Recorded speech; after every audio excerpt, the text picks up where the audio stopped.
महात्मा उपासक डॉक्टर सोहनराज तातेड़ पुनरुत्थान और आत्मविज्ञान के बाद अब ला रहे हैं सनातन सत्य, जैसी दृष्टि वैसी सृष्टि, कुदरत, कुदरती रचना एवं कुदरत के कानून से शाश्वत सुख की प्राप्ति।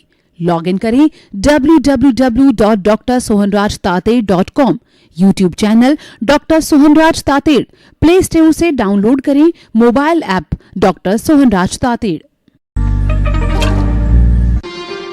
चंदेषु निम्मलयरा आईचेषु अयं पयासय सागरवर गंभीरा सिद्धा सिद्धिं मम दिशन्तु, सिद्धा सिद्धिं मम दिशन्तु।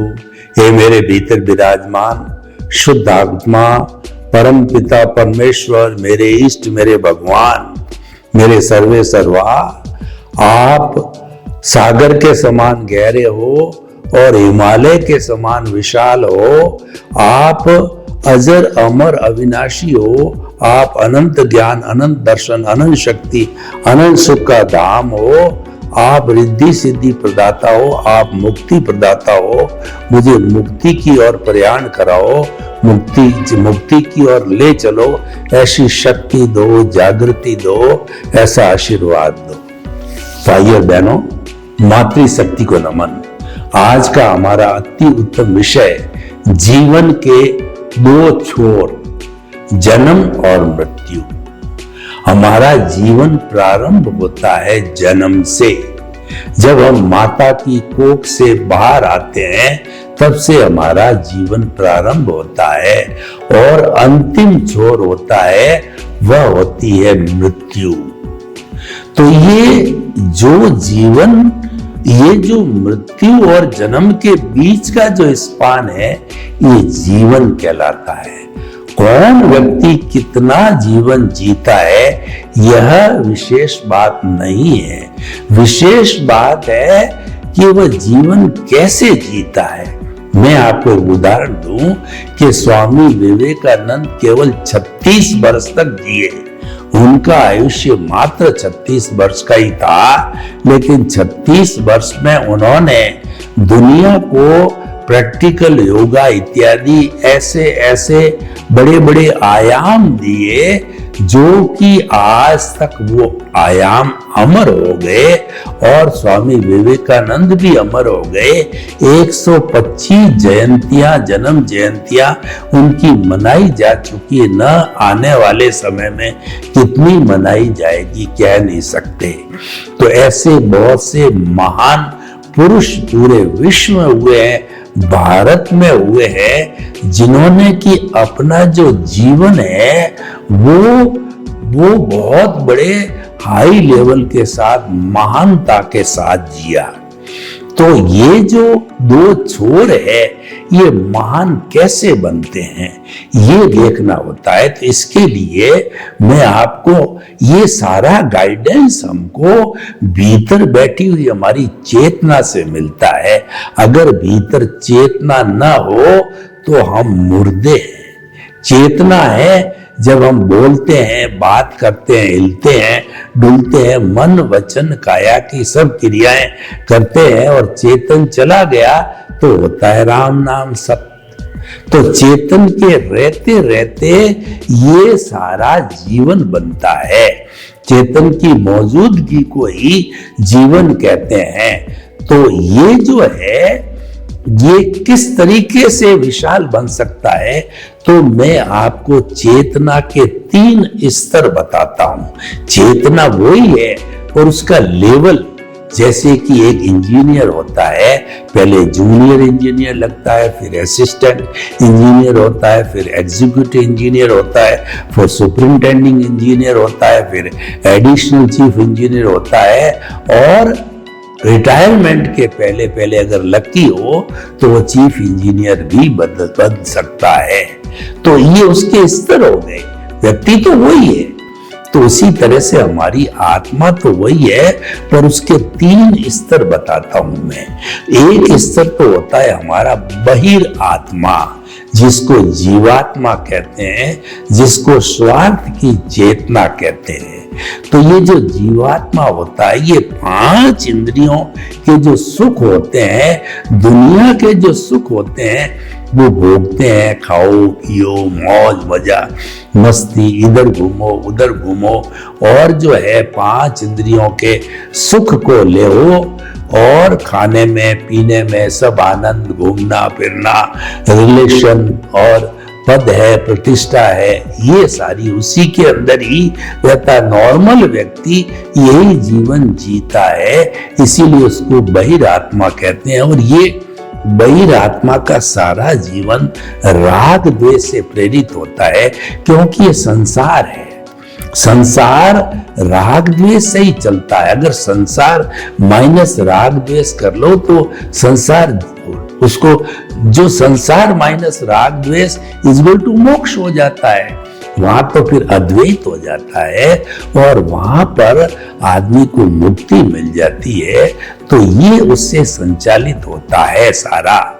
और इनका उसका सिद्धांत ये होता है कि मैंने पिया, मेरे बैल ने पिया, कुआं ढहे तो ढहे, यानी कि मेरा काम निकल गया, अब अगले जाने और अगला काम जाने, और जो है मेरे को तो मेरा मतलब निकल गया। तो ये होती है हमारी बहिरात्मा। लेकिन ये बहिरात्मा की जो है प्रमोशन का समय आता है, एक किस्मत का जो कहना चाहिए कि उसको सहारा मिलता है, पुण्योदय होता है, भाग्योदय होता है, तो ये उसमें परिवर्तन आता है। परिवर्तन भाग्योदय पुण्योदय बिना नहीं आता है। तो भाग्योदय पुण्योदय होने से उसको कोई सद्गुरु मिल जाता है, या जो है वो कहना चाहिए कि ज्ञानी पुरुष मिल जाता है। गुरु है, उसकी परिभाषा हमारी भारतीय संस्कृति में की गई। गु का मतलब अंधकार, रू का मतलब दूर करने वाला। गुरु वह व्यक्ति होता है जो अज्ञान रूपी अंधकार को दूर करता है। एक दिया है, वो घना अंधेरा हो, उसके अंदर एक मिट्टी का दिया जो है रख दिया जाता है, तो उस घने तिमिर को वो चीर करके और हटा देता है, और वहां पर जो है वो प्रकाश कर देता है। प्रकाश को ज्ञान की उपमा दी है, और अंधकार को अज्ञान की उपमा दी गई है। तो इसीलिए जब कभी भी हमारी ज्ञान की देवी सरस्वती है, उसका जो है हम उपासना करते हैं, तो उस उपासना के अंदर जो है हम जो है वो दिए जलाते हैं, यानी हम एनलाइटन करते हैं। किसको एनलाइटन करते हैं हम? कि जो है प्रकाश का एनलाइटनमेंट करते हैं। तो क्योंकि वो ज्ञान से जुड़ा हुआ है, तो ऐसा गुरु मिलता है, तो वो क्या करता है कि वह व्यक्ति को एनलाइटनमेंट प्राप्त करने में मदद करता है।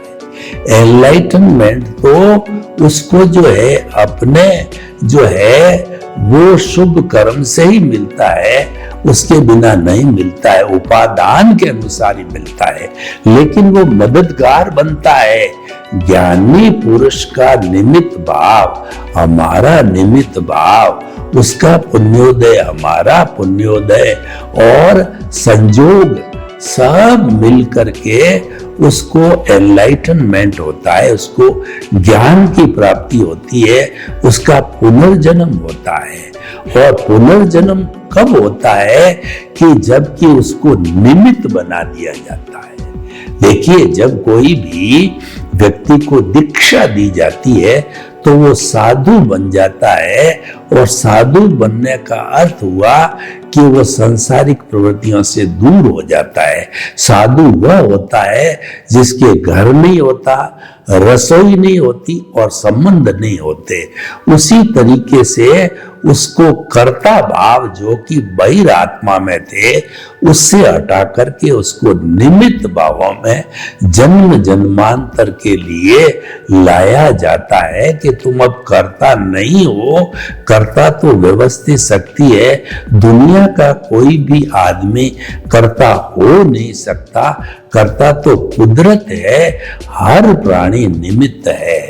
जब वो निमित्त उसको बना दिया जाता है तो उसको इस निमित्त के साथ साथ में उसको सहयोगी भी मिल जाते हैं, निमित्त, निर्दोष, अकर्ता और शुद्ध आत्मा। यानी हम किसी भी प्राणी को निमित्त मानते हैं तो वो निर्दोष हो जाता है। निर्दोष क्यों हो जाता है कि उसका संचालक, क्रिएटर, ऑपरेटर, डिस्ट्रॉयर हर प्राणी का कुदरत है, तो कुदरत ही उसको भेजती है। जैसे जैसे कर्मों का अनुबंध होता है, जैसा उदय प्रारब्ध होता है, उसके अनुसार उस व्यक्ति की हाजिरी, प्रेजेंस हो जाती है और वो कर्मों का भुगतान होकर के नो ड्यूज हो जाता है। तो उसमें वो व्यक्ति निर्दोष है, क्योंकि उसको तो जो है कुदरत ने भेजा है। निमित्त हो गया, निर्दोष हो गया। और जो निमित्त वो होता है जो अकर्ता होता है, और वह शुद्ध आत्मा, क्योंकि उससे कोई भी व्यक्ति का जो है राग, द्वेष, लालच कहिए, कुछ भी कहिए, नहीं होता है। निमित्त भाव में कुछ नहीं होता है, तो उसके भीतर विराजमान शुद्ध आत्मा भगवान को निर्दोष दृष्टि से दर्शन करम नमन करते, यानी उसको शुद्ध आत्मा स्वरूप समझना चालू हो जाता है जब व्यक्ति का एनलाइटनमेंट होता है। एनलाइटनमेंट जब होता है तब जो है उसकी जो हमारा शुद्ध परमात्मा स्वरूप भीतर बैठा है, उसमें से एक भाव सत्ता निकलती है जिसको हम प्रज्ञा कहते हैं। वो प्रज्ञा मॉनिटर बन जाती है, सारी चीज की मॉनिटर जो है एनलाइटनमेंट के बाद प्रज्ञा हो जाती है, और उस जीवात्मा से वो अंतर आत्मा पद पर आ जाता है। यानी कि केंद्र में आत्मा आ जाती है। अंतरात्मा बनने का अर्थ ये हो गया कि हमारा जो ये सेंटर पॉइंट है, सेंटर पॉइंट पे आत्मा का निवास कर देते हैं। जो दोनों भ्रकुटियों के बीच के अंदर हमारा जो आज्ञा चक्र है, दर्शन केंद्र है, वहां पर शुद्ध आत्मा भगवान को भावों के द्वारा जो है हम प्राण प्रतिष्ठा करके वहां विराजमान कर देते हैं। अब इसका साम्राज्य चलता है और इसकी बातों को मानने वाली होती है वो प्रज्ञा होती है, क्योंकि ये तो कोई क्रिया करती नहीं है। तो वास्तव में जो क्रिया करने वाली है वो प्रज्ञा है, इसकी तो केवल प्रेजेंस होती है। तो इसीलिए जो है अब हमारी प्रज्ञा जागृत है, तो क्या होता है कि जो ये प्रतिष्ठित आत्मा होती है वह सारा पुरुषार्थ करती है। जितना भी हमारा चाहे संसार का पुरुषार्थ है, चाहे मोक्ष का पुरुषार्थ है, यानी चाहे अज्ञा है, चाहे प्रज्ञा है, या चाहे कर्मों का चार्ज करना है, या चाहे कर्मों का डिस्चार्ज करना है, तो ये सारा जो होता है वह हमारे प्रज्ञा, हमारी प्रतिष्ठित आत्मा के द्वारा होता है। और प्रतिष्ठित आत्मा के अंदर सहयोगी तत्व होते हैं, अंतःकरण होता है, वो कहलाता है हमारा मन, बुद्धि, चित्त और अहंकार। ये अंतःकरण होता है और इसके अंदर हमारी जो भाव सत्ता है वो भाव डाले जाते हैं। और भाव कैसे डाले जाते हैं? भाव के अंदर हमारा जो पिछले जन्म का ज्ञान दर्शन, इस जन्म का ज्ञान दर्शन, और जो है हमारा इंटरेस्ट, हमारा इंटेंशन, और उस समय के संजोग जो कुदरत भेजती है, तो सारा मिलकर के और भावों का बीज पड़ता है।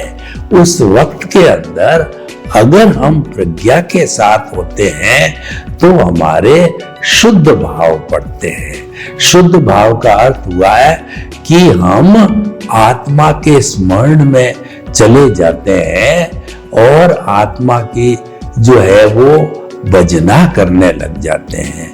और जो दूसरे, अगर हम अज्ञा के जगत में जाते हैं तो हमारे अज्ञा के यानी संसार के भाव पड़ने लग जाते हैं। लेकिन एक बार जब एनलाइटनमेंट होता है तो व्यक्ति जो है अगर ये जो सारा हमारा जो पुरुषार्थ, जो रिलेटिव पुरुषार्थ है, जो मैकेनिकल मोड से चल रहा है, उदय प्रारब्ध है जिसको परिणाम है, तो ये जो चल रहा है उससे हम अगर जुड़ने लग जाते हैं, प्रभावित होने लग जाते हैं, तो इस पर चेक है। वो चेक किसका है? वो प्रज्ञा का चेक है। तो प्रज्ञा जो इस पर नियंत्रण करके और पुनः उसको केंद्र में ले आती, और हमारे जो परिधि है दुनिया की, वह डिस्चार्ज है सारा। हमारा धन है, दौलत है, पद है, प्रतिष्ठा है, परिवार है, और जो है हमारा सब लेना है देना है, वो सारा जड़ रूप के अंदर है, और वह जो है धीरे धीरे डिस्चार्ज हो जाता है, क्योंकि इसके प्रज्ञा के साथ में डिटर्जेंट लग जाते हैं। वो अभी मैंने बताया, निमित्त, निर्दोष, अकर्ता और शुद्ध आत्मा, ये भी इसको जो है धोते हैं, प्रज्ञा भी धोती है, और हमारा जो ज्ञान दर्शन है जो कि सम्यक हो चुका है, वो भी इसको धोने का काम करता है। यानी कर्मों के जड़ने का काम चलता है, उसको हम कहते हैं निर्जरा। भगवान ने दो तरह के धर्म बताए, एक धर्म तो संवर है और दूसरा धर्म निर्जरा है। संवर का मतलब है प्राणी मात्र को जो दुख न देना, किसी को दोषी नहीं देखना, किसी के प्रति बुरे भाव नहीं लाने, किसी के प्रति अभिप्राय और ओपिनियन नहीं करना, ये संवर है। और जब हम इस संवर को लागू करते हैं, यानी निमित्त, निर्दोष, अकर्ता और शुद्ध आत्मा स्वरूप में हम सोचने लगते हैं, तो चिंतन करने लग जाते हैं, तो निर्जरा यानी अज्ञान हमारे इस शरीर से हटता रहता है। और कई लोग अज्ञान को कार्मण शरीर कहते हैं, कई अविद्या कहते हैं, और कई जो है इसको जो है पाप पुण्य कहते हैं, कई कर्म रज कहते हैं। तो वो इसके अनुसार जो है ये सफाई होती रहती है, और सफाई होकर के और ये संपूर्ण नाश हो जाता है। संपूर्ण नाश होने के बाद के अंदर आत्मा प्योर गोल्ड बन जाती है, 24 कैरेट का, यानी कि वह परमात्मा बन जाती है। परमात्मा अंतरात्मा पद पर आए बिना परमात्मा नहीं बन सकती। बहिरात्मा सीधा कभी भी बिना अंतरात्मा के स्टेज पर आए परमात्मा नहीं बन सकता है। तो ये सारा मेथड होने से हमारा जो जन्म और मृत्यु है, वो दोनों छोर है हमारे सफल हो जाते हैं। इसकी सफलता का प्रतीक क्या है कि ऐसा व्यक्ति किसी के साथ अन्याय नहीं करेगा, वह परोपकार करेगा और वो भाग्योदय वाला होगा। ऐसा व्यक्ति जो होगा वो हमेशा चिंतनशील होगा, वो किसी के प्रति बुरे भाव, बुरा व्यवहार नहीं करेगा, और उसके क्रोध, अहंकार, माया, लोभ जो है वो बहुत क्षीण होंगे। हम ये नहीं कहते हैं कि वो पूरे समाप्त हो जाएंगे, यानी वो समभावों वाला होगा। और ऐसे व्यक्ति में सम, शम और श्रम की संस्कृति होगी। श्रम का मतलब होता है समभाव। समभाव का अर्थ ये होता है कि अच्छा बुरा और लाभ हानि, तिरस्कार सम्मान, और हर परिस्थिति में एक सा रहने वाला समभाव की स्थिति आती है, वो सम संस्कृति कहलाती है। और दूसरी शम का मतलब शमन करना, क्रोध, अहंकार, माया, लोभ का शमन करने का अर्थ ये हुआ अभी संपूर्ण समाप्त नहीं हुए हैं। कभी वो फुफकारने लग जाए तो उनको डाउन करना। सम का अर्थ हुआ कि उसका शमन करना, उसको प्रकट नहीं होने देना।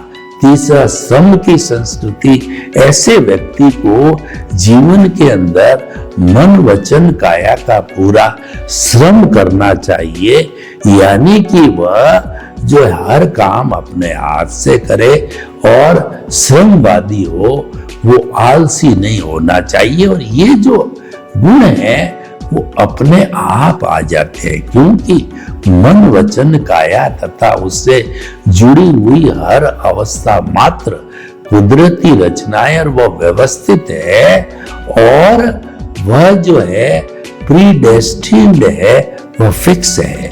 जब वो फिक्स है तो ये जो हम बात कहते हैं तो उसके लिए होगा कि होनहार बिरवान के और होत चीकने पात। जो व्यक्ति इस सिस्टम में डलने वाला होगा, अंतरात्मा पद को प्राप्त करने वाला होगा, वो अपने गुरु की तलाश करेगा, तो वह जो है वह व्यक्ति अब प्रारंभ से पीछे से लेकर के आएगा। वो अपना ज्ञान दर्शन जो है अच्छा डेवलप करके लेके आएगा, जब जाकर के ये स्थिति उसने होगी। पिछले जन्म में उसके जो है कॉजेज राग द्वेष के नहीं पड़ के वो एनलाइटनमेंट वाला है, यानी कि वह सम्यक जो है दर्शन उसको मिला हुआ होता है।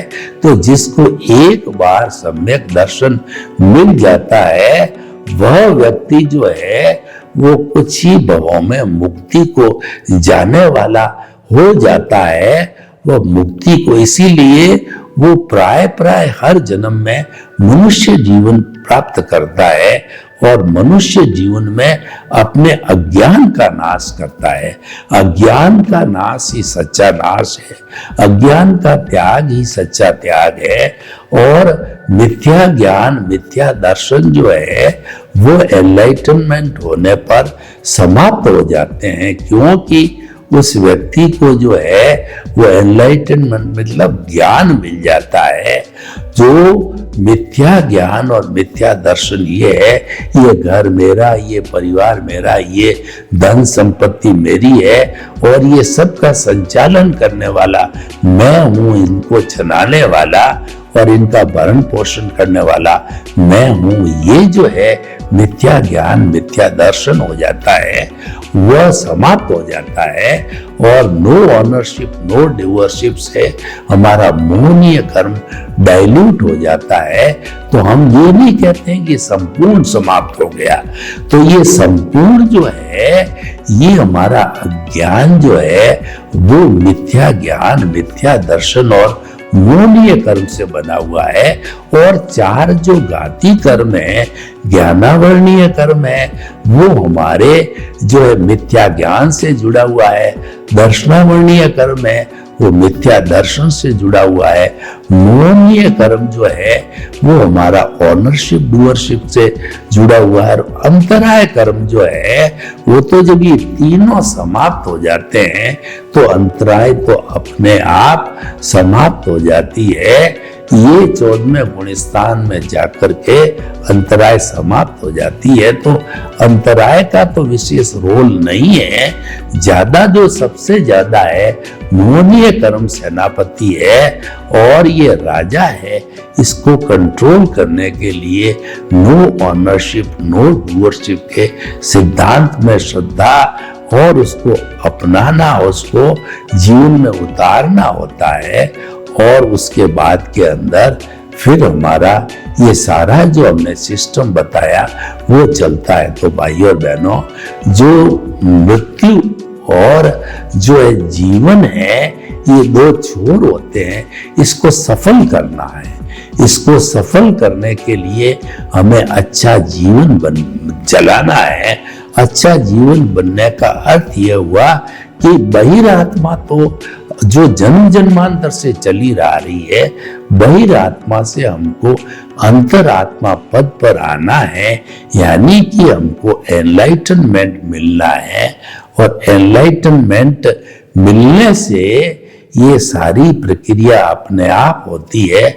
व्यक्ति जो है महान बनने लग जाता है और कुछ ही भवों के अंदर वह सिद्ध बुद्ध और मुक्त भी हो जाता है। तो भाइयों और बहनों, हम देखेंगे कि ऐसा जो व्यक्ति जिसके क्रोध अहंकार माया लोभ कषाय शांत होते हैं, उपशमन होता है, तो ऐसे व्यक्ति को जो है आप देखोगे तो पाओगे कि ऐसे व्यक्ति के जो है संपर्क में आने के बाद के अंदर हमको शांति और सुकून की प्राप्ति होती है, क्योंकि ऐसे व्यक्ति जो है ज्यादा कषाय का पालन नहीं करते हैं। तो हमें ऐसा जीवन जीना है और ऐसा जीवन जी करके और हम जो है अपने ज्ञान दर्शन, जो सम्यक ज्ञान दर्शन है वह कैरी फॉरवर्ड होता है, उसको डेवलप करना है। वह जितना स्ट्रांग होता जाएगा तो उसकी परिणति क्या होगी, हमारा जब एनलाइटनमेंट होता है तो हमको 3 ग्राफ मिलते हैं।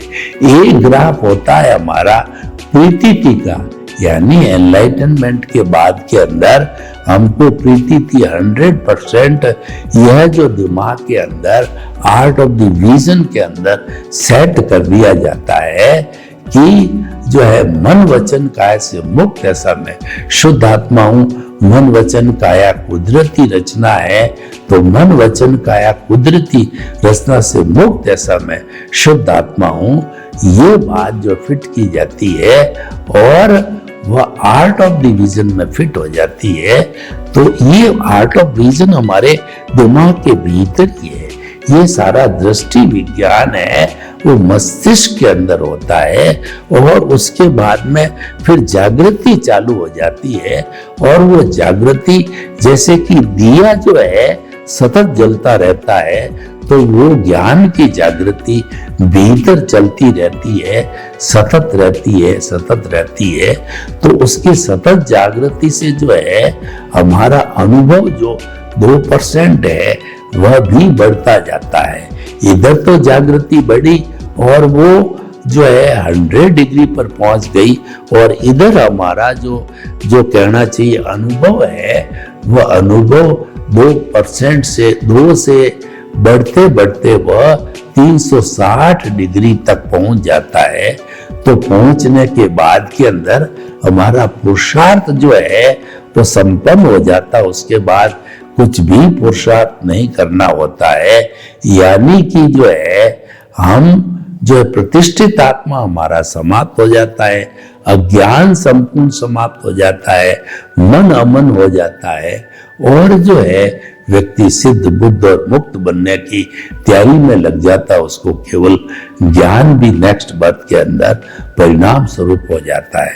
तो भाइयों और बहनों, हमारे इस जीवन को अच्छा बनाने के लिए, यानी जन्म से मृत्यु दो छोर है, इनको सफल बनाने के लिए हमें जो है ज्ञान की प्राप्ति करनी है।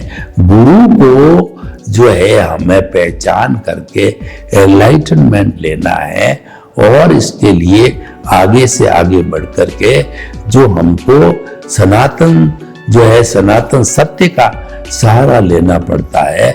और सनातन सत्य जो है वो हमारा कुदरती रास्ता और कुदरत के कानून पर आधारित होता है। तो उसका वो हम आपकी रॉन्ग बिलीफ को समाप्त करके आपको राइट बिलीफ देते हैं, आपका विजन सही करते हैं, तो उसके जो है होने से जो है आपको सफलता प्राप्त हो जाती है। सर्वे भवन्तु सुखिनः, सर्वे सन्तु निरामया। लोक के सब जीवों को सुख मिले, शांति मिले, आनंद मिले, प्रेम मिले, सौहार्द मिले और सभी जो है अपने परिवार के साथ में परोपकार का जीवन जी करके जन्म और मृत्यु को सार्थक करें। आपके प्रति मंगल भाव। महात्मा उपासक डॉक्टर सोहनराज तातेड़ पुनरुत्थान और आत्मविज्ञान के बाद अब ला रहे हैं सनातन सत्य, जैसी दृष्टि वैसी सृष्टि, कुदरत कुदरती रचना एवं कुदरत के कानून से शाश्वत सुख की प्राप्ति।